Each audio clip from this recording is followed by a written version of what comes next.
Herkese merhaba. Ben Özcan Delikanlı. Bugün size RAM Expander adlı programı tanıtacağım.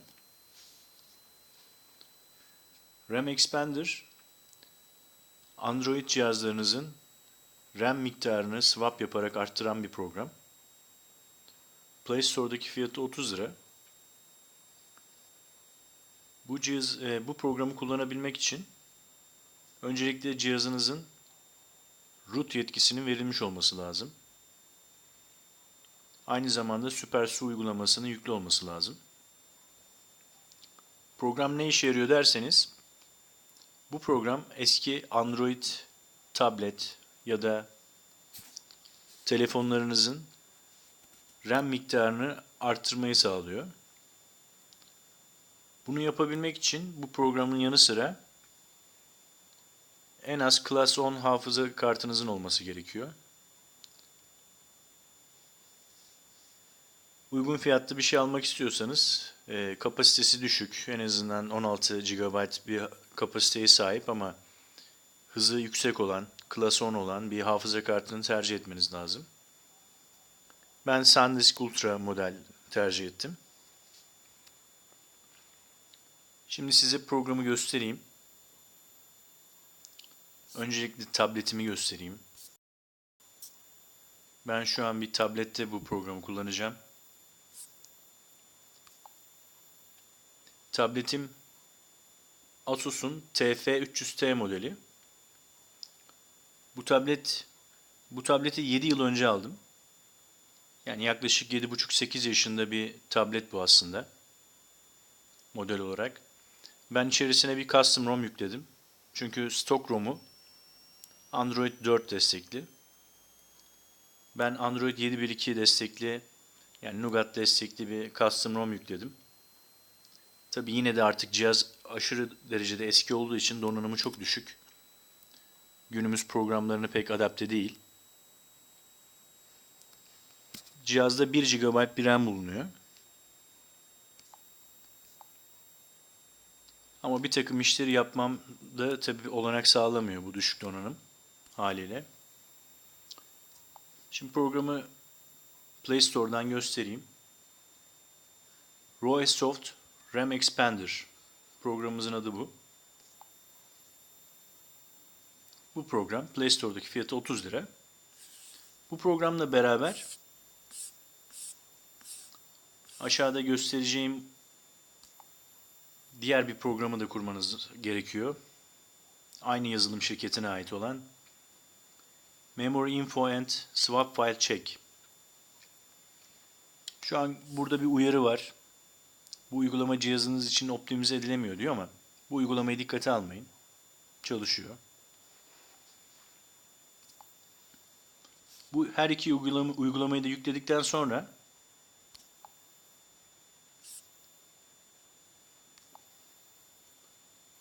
ana uygulamamız olan RAM Expander'ı açıyoruz.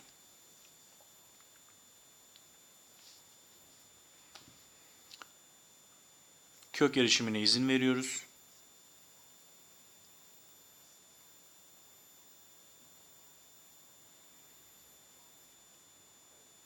Gelen uyarıya tamam diyerek geçiyoruz.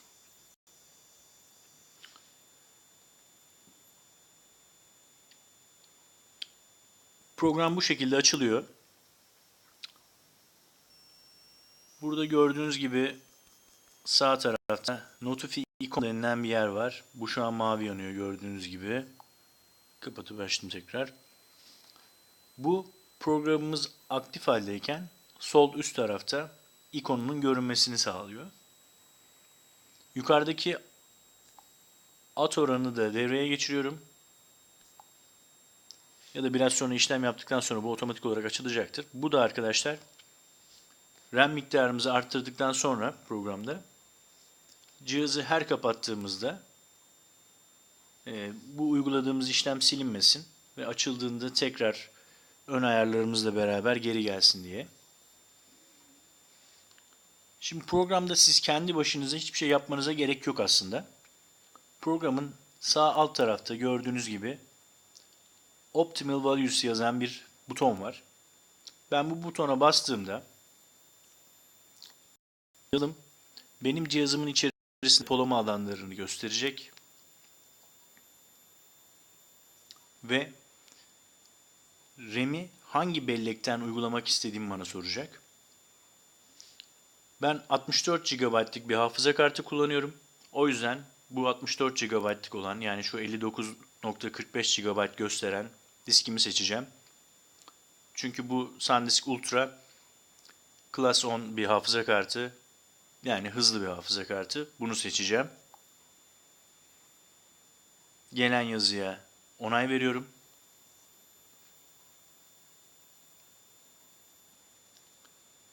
Şimdi bana uygulama ne için kullanacağımı, ne için optimize etmek istediğimi soruyor.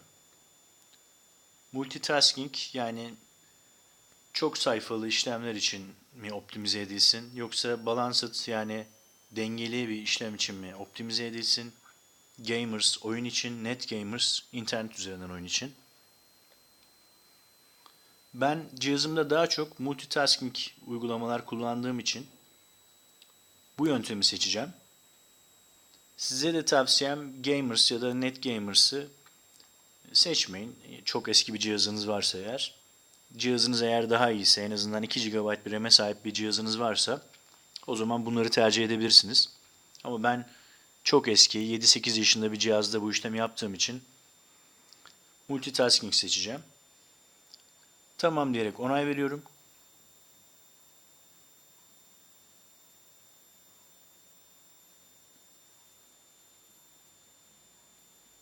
Ve işlemim başladı.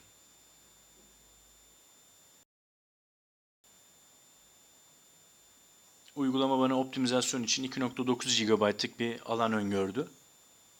Ve bu RAM miktarını hafıza kartıma sanal olarak oluşturacak.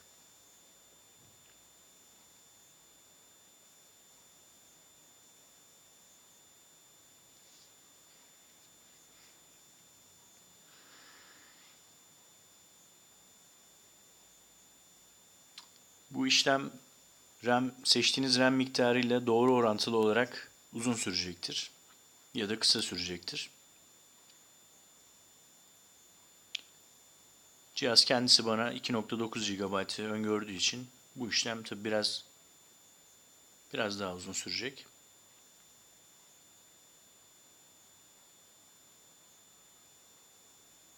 Şu an cihazım çok eski olduğu için ve 1 GB RAM'e sahip olduğu için şu an kamera çekimini durduramayacağım. Eğer durdurursam muhtemelen yaptığım işlem son bulacak.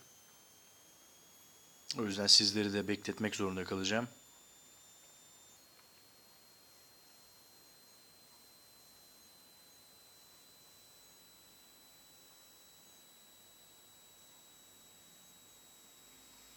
Artık eskisi gibi değil. Hafıza kartlarının fiyatları da oldukça düştü. Yani 16 GB'lık bir hafıza kartıyla, iyi bir hafıza kartıyla ve programa vereceğiniz 30 lirayla eski atıl durumda duran cihazlarınızı yeniden canlandırabilirsiniz. Normalde ben bu cihazda YouTube'dan video izlemekte çok problem çekiyorum. Çünkü bir videoyu seçtiğinizde onu açması ya da izlenmesi bu cihazda oldukça zor normal şartlarda. Çok fazla takılıyor, açmakta çok zorluk çekiyor. Bir de bu işlemi yaptıktan sonra deneyeceğim.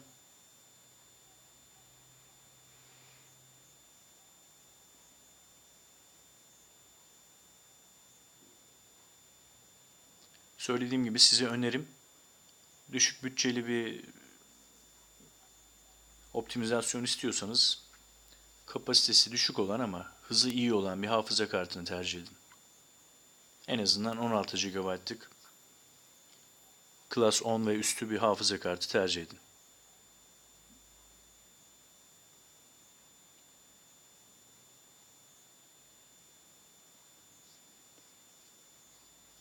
Şu an yaptığı işlem hafıza kartına sanal bir RAM oluşturmak. Ben cihazı açıp kapatsam da tanımladığım bu RAM miktarı yerinde duracak ve cihazımı kapatıp açtığımda bile ön tanımlı ayarlarım kalacak ve performanslı şekilde cihazımı kullanmaya devam edebileceğim. İşlemimiz %58'de şu anda.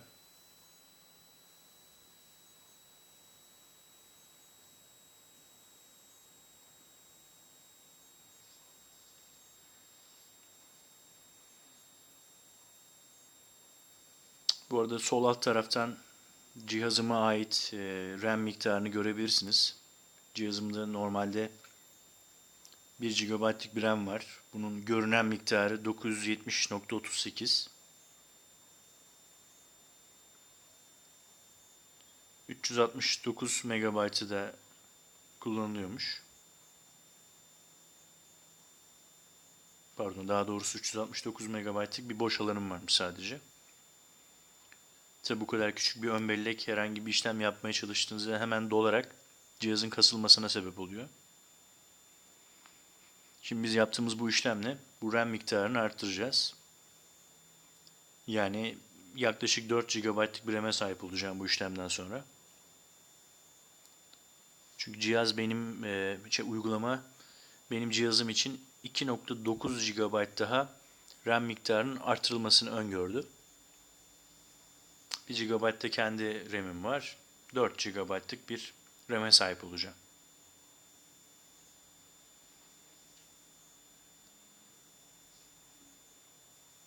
Burada eğer Asus TF300T kullanan varsa XDA denilen forum sitesinden girip Katkis ROM yükleyebilir arkadaşlar. Arayüzü oldukça başarılı. Aynı zamanda Android 4 desteği olan bir cihazı Android 7.1.2 seviyesine yükseltebiliyorsunuz. Ve bu belirli aralıklarla da güncelliyor ROM'u yapan Tim Drew denilen arkadaş. Örneğin şu an benim cihazımın güvenlik yama paketi Ocak 2018. Birkaç haftadır bakmadım. Belki muhtemelen Şubat ayı güncellemesini bir de getirmiş olabilir. Zannediyorum ki şu an Android 8 Oreo üzerinde çalışıyor. Yani bu cihaza Android 8 Oreo'yu da port edecek. İşlem de bitmek üzere zaten.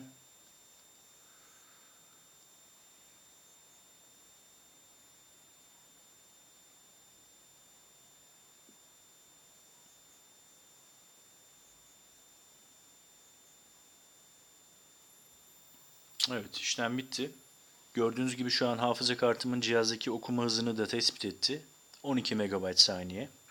Eğer siz daha iyi bir hafıza kartı tercih ederseniz ki benim hafıza kartım yine yaklaşık 4 yıllık, 3-4 yıllık bir hafıza kartı. Zannediyorum şu anda satılan birçok küçük boyutlu hafıza kartları bile 20 MB saniye hızlarda. Yani benim hafıza kartımdan daha hızlı bir RAM ve işlem kapasitesi sunacaktır size. Fiyatları da oldukça düştü.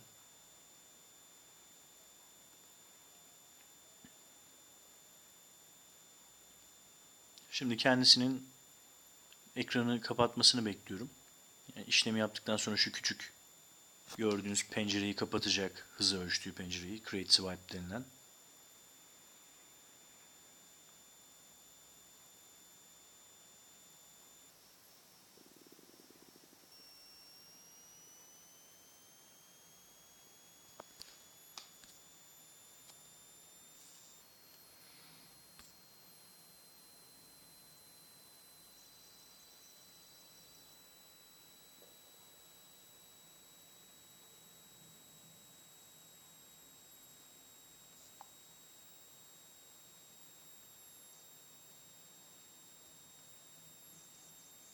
Evet, şu an ayarlamayı yaptı. Şimdi benim burada tek yapmam gereken Auto Run tuşuna basmak ve sağ yukarıda gördüğünüz Swap aktif butonunu işaretlemek. Auto Run'a basıyorum. Swap Şu an hafıza kartıma ön bellekleme yaptığı RAM miktarını cihazıma uyguluyor.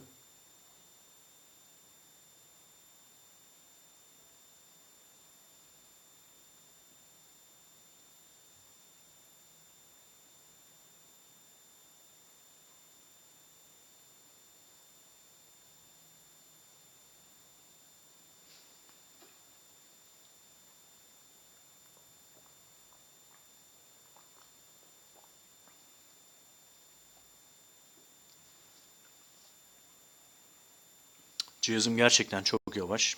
O yüzden bu işlemler çok uzun sürüyor. Çok eski bir cihaz bu. Yani siz 3-4 yaşında bir cihazı bunları yaparsanız çok çok daha hızlı işlem yapacaksınız.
Bu arada işlemi sadece bir kere yapıyorsunuz.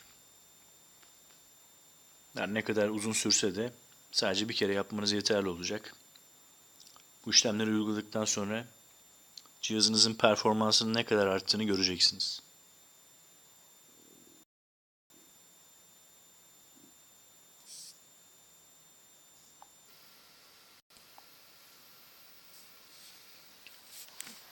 Arkadaşlar ben ayarları NetGamers'a göre yaptım. Ayarlamalar bittikten sonra şu yapmanız gereken şey şuradaki Swappness yazan bölümü 60'ın üzerine çıkarmamak. Bu değer 40 ile 60 arasında olmalı. Ben 55 yaptım. Sorunsuz çalışacaktır. Ayrıca şu Autorun yazan bölümü de etkinleştirin. Şu an gördüğünüz gibi RAM miktarım 3.79 GB'a çıktı. Şöyle YouTube açıp bir test edeceğim.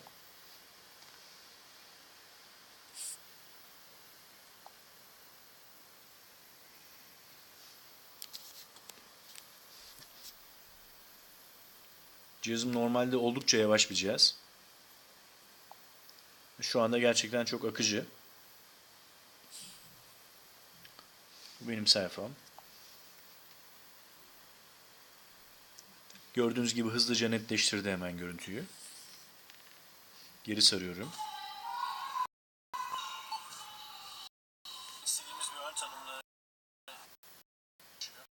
Geri alma işlemini bile çok hızlı bir şekilde yapabiliyor. Bakın.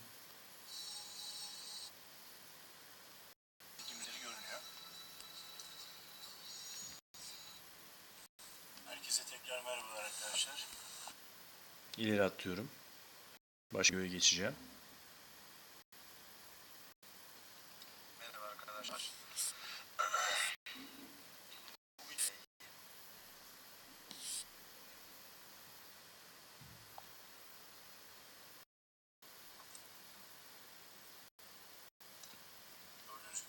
Yine gördüğünüz gibi hızlı.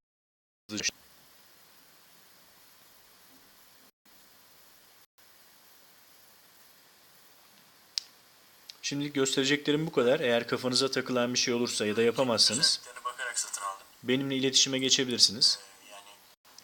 Videomu izlediğiniz için çok teşekkür ediyorum. Lütfen videolarımı beğenmeyi ve kanalıma abone olmayı unutmayın. Nabız ölçümü Hoşça kalın. yapabiliyor. Pulse oksimetresi var. Yani